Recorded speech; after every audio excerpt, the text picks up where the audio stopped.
starting now. Hi! Okay, hi everybody. This is my uncle John Christensen, and he is the chief of facility management, is that right? At Hawaii Volcanoes National Park in Hawaii. And so he's going to talk to us about volcanoes and just the physical geography of Hawaii. Hi! Hi, good morning. Happy holidays and Merry Christmas to everyone. As Julia said, I'm the Chief of Facilities Management, so I'm responsible for all of the built environment here in Hawaii Volcanoes National Park.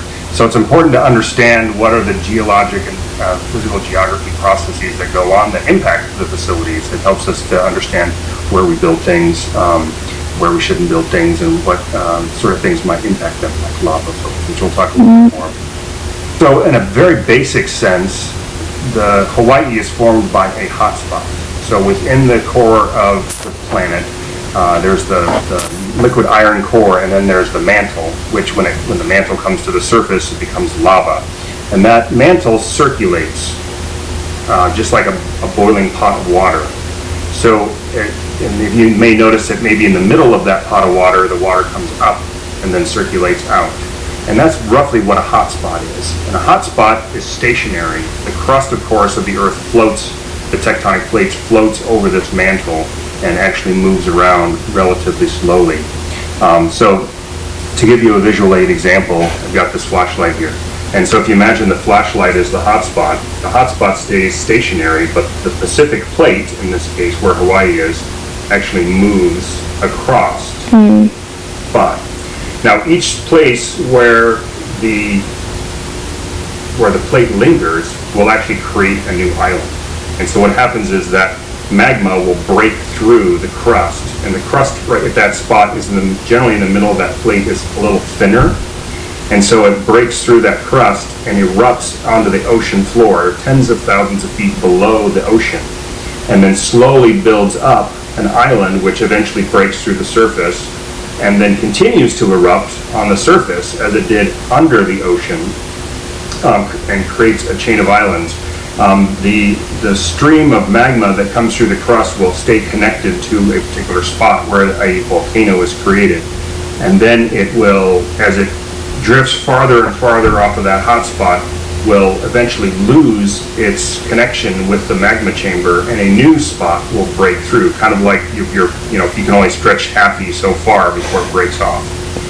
So, and in that way, the chain of Hawaii Islands, the Hawaiian archipelago, has been created, which actually extends all the way up, including the Emperor Seamount chain, to subduction zone near Kamchatka in Russia, and north of Japan. So the Hawaiian island chain is actually thousands of miles long. Most of those islands are actually now underwater. And so the Hawaii Island, where I live, is the youngest of the islands. Oh, I didn't know that. It's still growing. And as you go back to Maui and to Oahu and to Hawaii, those islands are older and older and older. So are the other islands shrinking, or are they all growing? Oh, the other ones are shrinking. Hawaii Island is the only island that is growing. The other islands are shrinking. In fact, Maui used to be one big island, larger island, like the Big Island. It was called Maui Nui.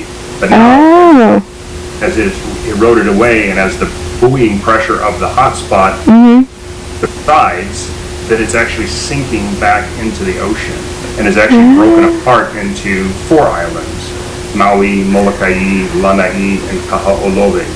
Islands are all one, just like the Big Island of Hawaii, actually have 5 volcanoes. Kohala, which is the only non-active volcano on the island at the northernmost end, over Kailua-Kona, which creates the orographic effect, drains the last moisture, making Kailua a very sunny, dry desert environment, which is great for beach going. Mauna Kea, which is where the telescopes are, is the highest in the middle of the Pacific Ocean.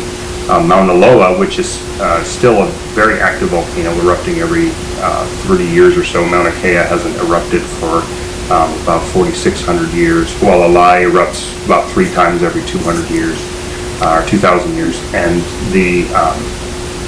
Kilauea is the most active, and it's actually currently erupting in 2 locations right now, both of which are within Hawaii Volcanoes National Park. And in fact, there's actually a new volcano just off the southeast coast because the islands run hotspot. The plague's moving from the southeast to the northwest, and so that's why the chain extends in that direction.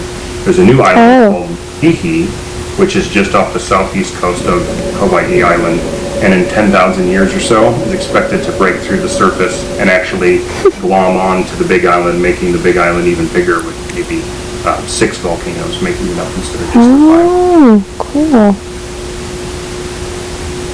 So yeah, so that's just a little bit about the physical geography, a little bit about how the islands are formed. The volcanoes, of course, are formed when the magma breaks through the surface of the crust, and when it breaks through the surface and erupts out into the air, it stops being magma and starts being lava. The oldest island is Kauai, although there are many islands, including Midway Island, you may have heard of, Kuri Atoll, that are far, the northwest Hawaiian, Papahonu'o-Mokuakea. Oh, yeah. Islands that President Obama recently expanded into the largest marine sanctuary in the world. Yeah. That's actually all former volcanic islands, just like the Big Island that I live on, Oh. the northwest of the main Hawaiian islands. So those are much, much older, millions of years older.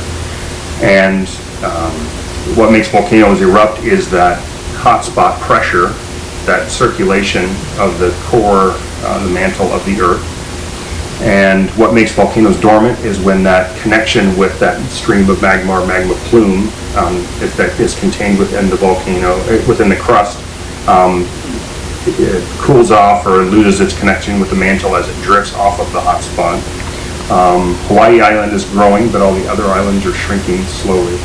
And these all sit over the top of the Pacific Lake, extending for thousands of miles. Awesome. Pretty amazing thing. Yeah. One of the wonderful things about living here in Volcano, Hawaii, is that from my front door I can see the glow of the Kilauea Summit eruption every night, which is very cool. So we have a big, giant lava lake sitting here at the surface of the summit caldera, and then we also have a lateral vent that is erupting lava, which is flowing over the surface and down into the ocean as well. So a very active and dynamic place here in Hawaii.